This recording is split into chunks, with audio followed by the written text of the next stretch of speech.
Ang Boracay ay isa sa mga pinakasikat na islands dito sa Pilipinas. Kilala ito sa mga beach na kulay puti ang buhangin, klaro na tubig, at syempre yung mga presyo dito ay pang turista. Milyon-milyon na tao ang bumibisita dito kada taon para magbakasyon, pero ako, hindi ako nandito para mag-relax. Nandito ako para kumain dito sa loob ng 24 hours. Mapa-breakfast, lunch, dinner, merienda, at pati na rin yung breakfast sa susunod na araw. So talagang 24 hours na tong challenge na to. Ito yung rules. Rule number 1, bawal ako umulit ng restaurant o kainan, dapat iba-iba. Rule number 2, kailangan ko makipag-usap sa random na stranger sa bawat restaurant na kainan ko. At rule number 3, kailangan kong makainan yung station 1, station 2, at Station 3. So within 24 hours, kailangan ko ikutin ng Boracay para kumain. Cut mo na lang sa title scene.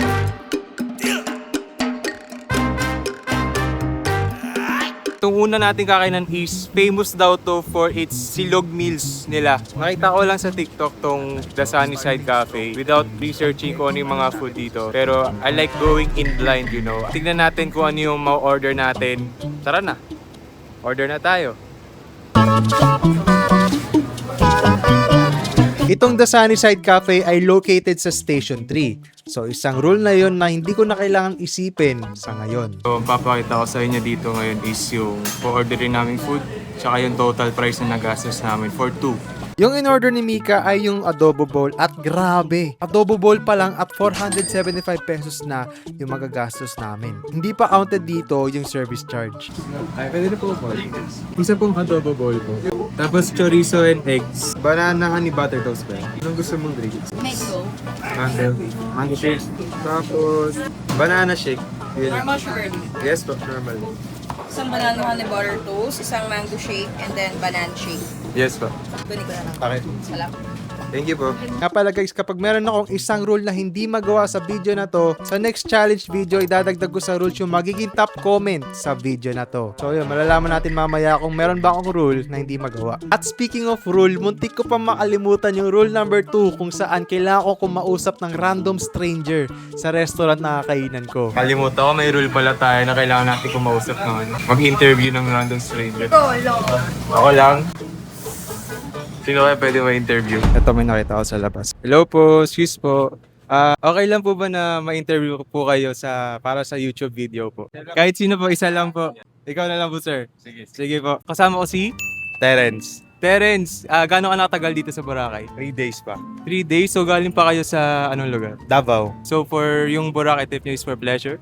Yeah. So saan mo nahanap itong The Sunnyside Cafe? First namin pagdating dito, naglakad kami. Tapos nakita ng partner ko. Sabi niya, try namin dito. Tapos na-try namin dito. So nagustuhan mo namin. Tapos ngayon, nagbalik na naman kami. Nadaanan nyo lang, Nadaanan na lang. tikman nyo, then bumalik na kayo. Oo. So ano yung in-order nyo na nagustuhan nyo dito? Sa akin, yung Vietnamese na coffee at saka yung tapa. Tama. Tapa. So parang rice meal po ba yun? Oh, rice meal yun. Okay. Hanggang kailan kayo dito sa Boracay? Hanggang 15. So, ayun, thank you for the interview po. Ayun, thank you po. Rule number 2, complete. Noon na naisip ko mag-interview ng mga foreigner. Kaso baka maubos yung English ko eh. Out of stock na agad. Parang, hello, good morning pa lang, wala na akong English. Habang nagbabakasyon kami dito sa Boracay, ang tanging mindset ko lang ay, sige, go! Gastusin mo lahat. Wala akong pake sa presyo ng mga kakainan ko, basta magawa ko tong challenge na to. So yun, kaya ako to sinabi kasi yung mga presyo dito sa The Sunnyside Cafe, roughly nagre-range siya from 200 pesos to 700 pesos mula dun sa drinks hanggang dun sa main dish na kakainin namin.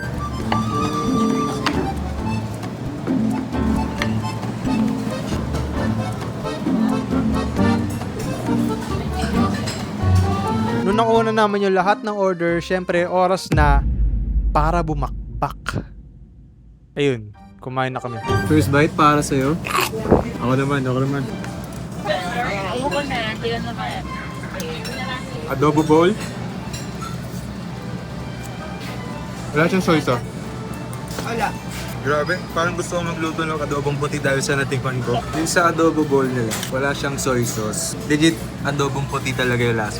Na medyo maasim, medyo malinam na, tapos konting saltiness lang din. Medyo sweet siya no? May pagka-sweet siya. Para sa akin, may pagka-sweet siya. Ito naman chorizo nila, pre. Parang may lasa siyang oregano. So far yung nagustuhan ko dito is yung adobo bowl nila. Yung chorizo naman nila may pagka-hint of Italian siya because of the oregano. Time-lapse na lang natin to tapos ayan. Grabe, ubos. Uy. Honey butter French toast. Solid bite para sa'yo. Ako naman.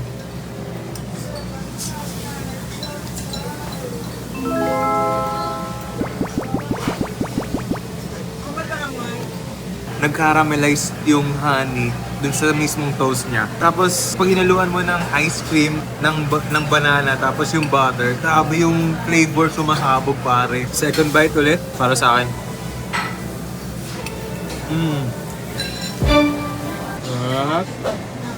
Ay. Approve kay girlfriend. Ano yung pinaka-nagustuhan mong pagkain? Yung French toast. Ako din, pinaka-nagustuhan ko yung French toast. Pero kung rice meal yung katanungin, yung adobo bowl talaga na natikman ko na in-order ni Mika. Nagustuhan ko rin yung adobo bowl. Kasi first time ko makatikim nung adobong puti. So, ang bibigay naming rating dito is 9. Ngayon, alamin na natin kung magkano yung nagastos ko para sa breakfast. Ano po? Ang total ng pagkain natin ngayon ay 1699.29. Siguro naman kasi sa sarap ng mga pagkain dito, yung presyo na justified talaga. Sa harap ka pa ng Boracay sa view ng beach. Pero for its quality, kala ko 2K siya. Thank you, Don. So yun, maglalakad-lakad muna kami kasi para matagtag yung mga kinain. Tapos, doon na tayo sa... Para sa merienda, 3 ang kakainan namin na sikat dito sa Boracay. At yun ay ang Mama Series. Ang Mama Series kasi meron siyang Ube Mama, Mango Mama, tsaka Coco Mama. At ang una naming kakainan ay Ube Mama. Tara, order na tayo dito sa Ube Mama. itong Ube Mama ay located sa Station 2, kaya isa na lang yung kailangan kong isipin sa rule number 3, which is yung kailangan kong kumain sa lahat ng station dito sa Boracay. Hello po. Ay, ito po ba yun? Yes, sir. Yung sa picture po, miss po yan. Balita, sir, you choose the flavor po. Sweet corn and pita. Yung in-order ko dito ay yung mix na corn maha blanca at ube. Simple lang naman itong Ube Mama. Ano siya, 2 flavors na ice cream na pwede nyo pagpilian. Tapos sa ilalim nun meron palitaw, cornflakes, coconut cream. Tapos lalagyan nila ng ube pudding dun sa tuktok. Para sa mga ube lovers, panalo to. Mana natin, first bite para sa'yo. Ako naman. Hindi ko ma-explain yung lasa na pero lasang-lasa yung ube. Yung flavor ng ice cream na corn maha, tapos yung ube, lasa din. Balitaw ba? Parang yung bola ng bilo-bilo, palitaw. Meron din siyang cornflakes. Feeling ko yung cornflakes nila meron ding yung honey glazed cornflakes. Grabe, ito siya in one bite. Yung honey glaze Kasama ko si... Tin. First time mo ba matikman itong Ube Mama? Oo, first time namin to. Tapos na yung ibang Mama series. Well, ano yung mga natikman mo na sa mga Mama series? Coco Mama, tapos yung Mango Mama. Masarap yung Mango Mama at Coco Mama. Oo, mas masarap yung Mango Mama. Gano'n na kayo katagal dito sa Boracay? First day namin ngayon. First day? Hanggang kailan kayo? Bukas lang. Bukas. Thank you po, Ate Tin. Yan, shoutout. Sino gusto mo i-shoutout sa YouTube? My family sa Manila. At saka si Sir. Yan, ano pong name ni Sir? Aldrin. Yan, shoutout Tin tsaka kay Aldrin. Thank you po. Yung Ube Mama kasi, marami siyang iba't ibang texture mula sa cornflakes na crunchy, ice cream niya na creamy, dun sa palitaw niya na sticky, tapos dun sa ube pudding niya na medyo creamy, medyo powdery. Flavoring niya hindi siya ganun katamis. Tapos, ayun, sakto lang siya para sa akin. So, sisigaw namin yung rating namin. 3, 2, 1, 9.5. 8. Tagal. So, siya 9.5, ako 8. Okay, bakit 9.5? Kasi bias ako sa ube. Favorite ko ang ube. And gusto ko yung marami siyang texture sa loob. So hindi siya nakakasawa. Okay. Siguro para sa akin kulang siya sa tamis. Kaya ako siya binigyan ng 8. So, agree na lang tayo sa 9 out of 10 rating. Ube Mama, 9 out of 10. So yung next namin nakakainan na Mama series ay Mango Mama. Di ba? Ang ganda ng transition. So ang dami bumibili sa Mango Mama tol. Kaya madami tayong may interview dyan mamaya. Tara, order na tayo. Cut natin yun. Itong Mango Mama, halos pares lang naman siya ng Ube Mama. Meron siyang dalawang flavors ng ice cream na pwede mong pagpilian, pwede mix, meron siyang isang crunch, meron siyang isang kakanin, at syempre meron siyang mangga. Ang difference lang nito is syempre yung mango, tapos yung kakanin niya imbis na palitaw ay warm suman, tapos yung crunch niya naman ay imbis na cornflakes ay crunchy latik. Parehas silang 100% plant-based. So, para sa mga naka-vegan diet dyan, panalo rin ito para sa inyo. Ay, grabe. Ang dami niya ulit mixture of flavors, no? First bite para sa'yo. Ako naman.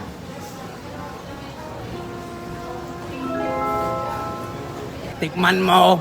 Ay, solid bite para kay Big Winner Mika. Hala. Ang tamis ng mangga. Tamis ng mangga, no? Yun yung gusto mo eh. Ang sarap ng suman. Uy! Ano? Sarap? Yes, sir! Bigyan natin yung rating. 3, 2, 1, 9.5. Bakit 10 out of 10? Kasi ang sarap ng mangga, ang tamis niya. Kasi usually pag ganyan, may mga maasim na mangga. Pero yung matamis siya lahat. Ang sarap ng mixture with the suman. Malambot yung suman, tsaka matamis din. Ako, same case siya na madami siyang mixture flavors talaga for 320 pesos na regular price. Kapag dadalo ka dito sa Boracay, ito daw yung isa sa Mama series na dapat mong itry. Ako na lang din ng 10. Agree tayo sa 10. Tama nga si Ate Tin na na-interview kanina na mas masarap yung Mango Mama kaysa sa Ube Mama. Pero kasi preference din yan. Ube Mama para sa may mga mahilig sa ube katulad niya. Grabe. Pagkakasarap. Ay! Rule number 2 pa. Kailangan ko muna mag-interview ng customer ng Mango Mama. Interview muna ako. So, kasama ko si Tyrone. Hi Tyrone. Nakita ko kasi umorder ka rin ng Mango Mama. Saan mo siya nakita yung Mango Mama initially? Nung nag-scroll kami ng TikTok ng girlfriend ko. Tapos top recommended siya sa mga food business. So nag-try kami. So day 1 pa lang namin ngayon. So after nag-lunch, punta agad kami dito. So, first time trying wala? First time. Okay. Ayun. Sana ma-enjoy mo yung Mango Mama. Thank you Tyrone. Mukhang naman masarap. So goods. Goods. Okay. Hindi na namin nakainan yung Coco Mama kasi meron kami nakaschedule na para sailing. Bukas ko na lang siya kakainin pagkatapos ng breakfast.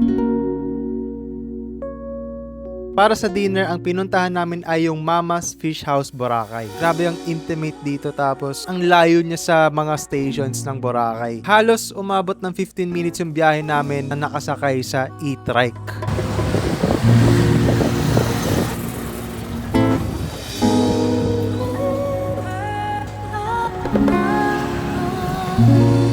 Alam ko inisip nyo, di ba parang wala na yun sa mga stations ng Boracay? Paano na yung rule number 3 niyan? Sa dinner, hindi ko muna kukumpletuhin yung rule number 3 kasi alam ko meron pa akong breakfast bukas para gawin yon. Kaya yun, lumayo muna kami sa mga station.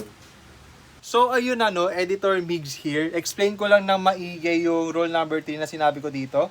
At rule number 3, kailangan kong makainan yung station 1, station 2, at station 3. So sabi ko sa rule number 3 ng video is kailangan ko lang makainan. So kailangan ko lang makainan yung station 1, station 2, station 3 sa buong duration ng challenge. So ibig sabihin lang nun is pwede ko siyang hindi kainin sa dinner kasi meron pa akong breakfast kinabukasan. Kahit hindi ko siya makainan sa lahat ng mga kainan ko, okay lang. Basta makainan ko siya sa buong duration ng challenge. Ayun. Okay?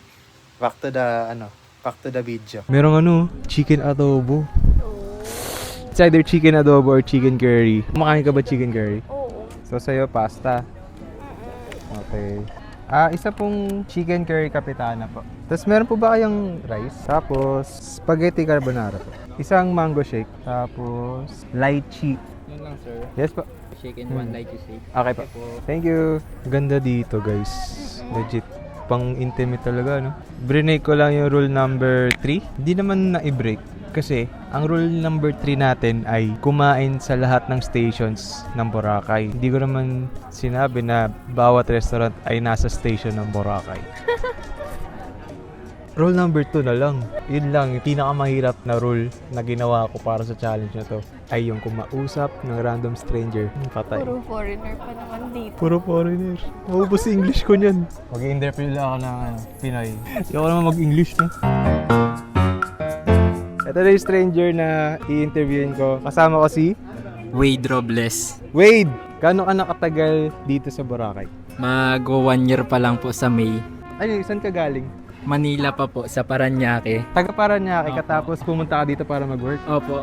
Ah, Actually po yung may-ari ng restaurant, siya po yung nagdala sa akin dito. kakilala mo yung may-ari? Opo. Ano yung mapapayo mo sa akin bilang dito? Nagbabakasyon dito sa Boracay? Enjoyin nyo lang po yung bakasyon nyo dito and marami pong activity na magagawa dito sa Boracay. Mas marami pa pong restaurant and restaurant sa D-Mall tulad po dito. Enjoy nyo lang yung pagkain sa mama. Sana bumalik po kayo.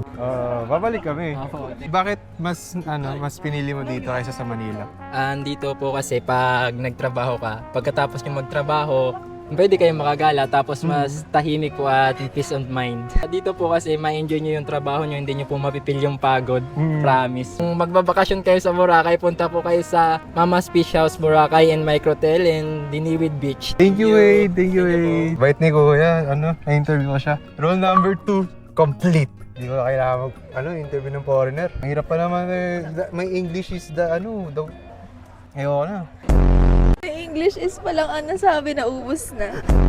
Matapos kong interviewin yung random stranger, dumating na yung in-order namin. Isang chicken curry with rice, isang spaghetti carbonara, isang lychee shake, at isang mango shake. Una ko napansin ay yung lalagyan nila ng spaghetti carbonara. Grabe, para siyang flying saucer.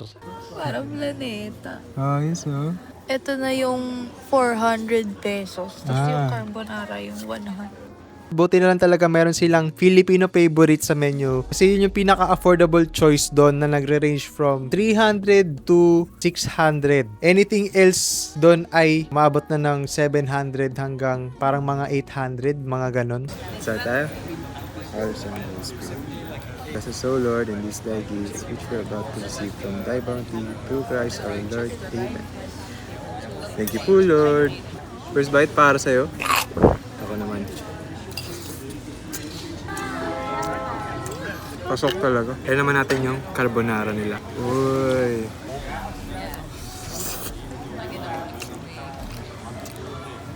Panalo mo. Diba? Sobrang malasa niya. Alam mo yung traditional way ng carbonara? Yung hindi Pilipino.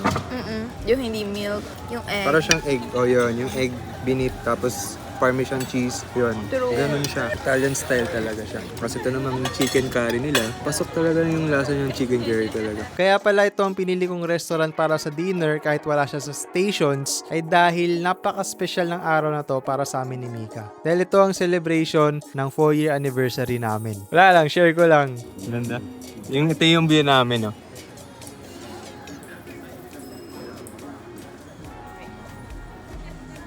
Lupit, di ba? Solid, ah. Ito yung bill namin, no?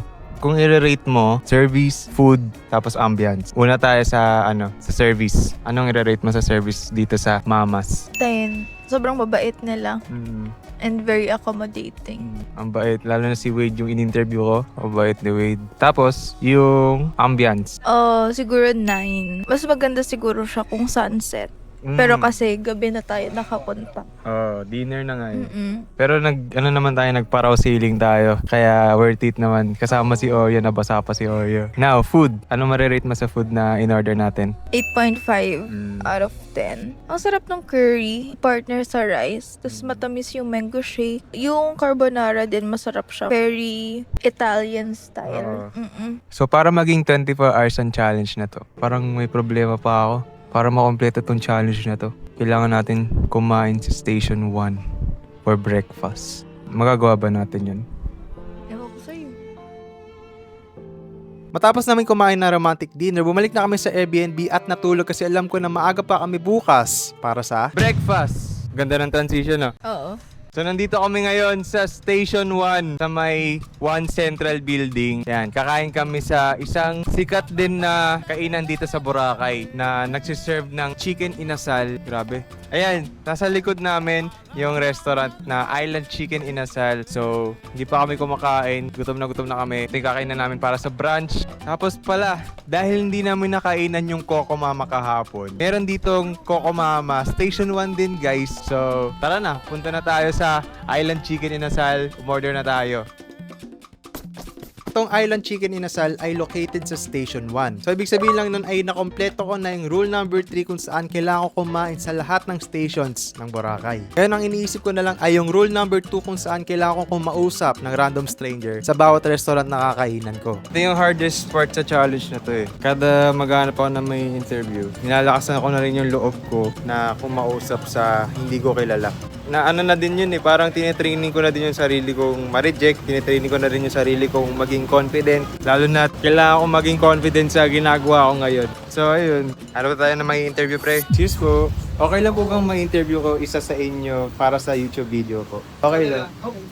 Okay, sige. Okay, kasama ko si Paolo. Gaano ka nakatagal dito sa Boracay? Actually, first time ko lang dito na nakabisita. Taga Manila po talaga ako. Hanggang kailan ka? Hanggang Biyernes. Hanggang Sabado pala ng hapon. Matanong ko lang, saan mo nakita tong Island Chicken Inasal na na-pick niya yung interest mo? Actually, since first time ko lang dito, sinama lang ako nung friend ko na mas madalas dito po sa Boracay.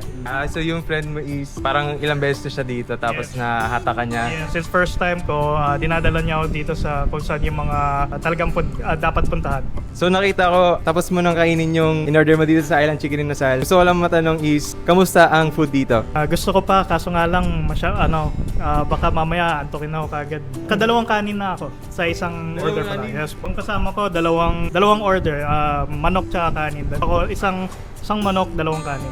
Simot talaga. Okay, Sir Paolo, thank you for your time po. Salamat. Thank you, Paolo. Rule number 2. Complete. Kumpara sa brunch namin kahapon, sobrang mura lang ng in-order namin dito sa Island Chicken Inasal. Napakasimple lang ng in-order namin, which is yung signature nila syempre na inasal. Specifically yung paa na part, kasi syempre yun yung pinaka-juicy. First bite para sa'yo. Ako naman.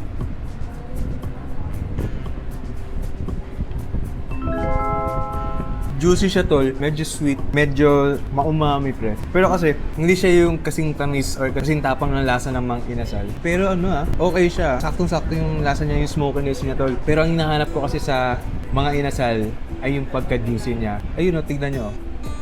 Juicy niya talaga tol. Ayoko talaga ng sobrang dry na inasal tol. So talagang perfect ito. Legit. Ayun, malalaman natin kung worth it ba siya sa price or hindi. Ay, bill out na po. Yes po. So yung bill natin sa Island Chicken Inasal ay... Grabe, sulit talaga dito. At ang huli nating kakainan ay Coco Mama. So nandito ako ngayon sa Coco Mama. So far, ang pinakamasarap ay yung Mango Mama. Pero what if mas masarap tong Coco Mama? So tara, order na tayo sa loob at try na natin yung Coco Mama pare. Hello po. Ano po yung pinakamasarap dito po? Yung bestseller po namin, yung may mango toppings po. And then sa flavor naman po, Mix. Sige po. Yung large mix with mango toppings. Ang laki nung natitipid namin dahil dito. Shoutout sa nagbigay. Donna, shoutout sa'yo Donna, nagbigay ng brochure na to, grabe. So yung concept ng mga mama ay halos same lang din naman. Merong dalawang flavors na ice cream, merong isang crunch, meron isang kakanin, tapos meron yung specialty which is yung coconut. Dito, grabe, ibang-iba siya sa dalawa kasi una sa lahat yung lalagyan niya ay coconut mismo. Yung shell ng buko. Yung ice cream niya din ay gawa sa coconut cream. At napansin ko meron din siyang mangga. It beats the purpose na meron pang mango mama kasi itong Coco Mama ay meron ding mangga. Di ko magets. Pero okay lang, baka iba naman yung lasa niya sa ibang mama series. So tara, tikman na natin tong Coco Mama. First bite para sa'yo. Ako naman.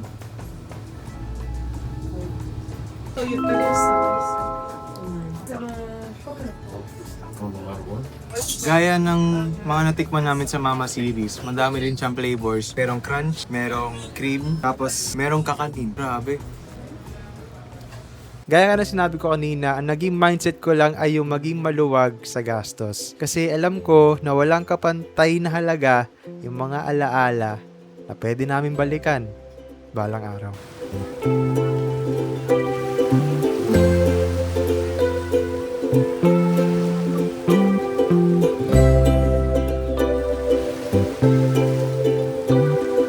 Para sa susunod na video, hindi ko alam kung anong pwede kong lang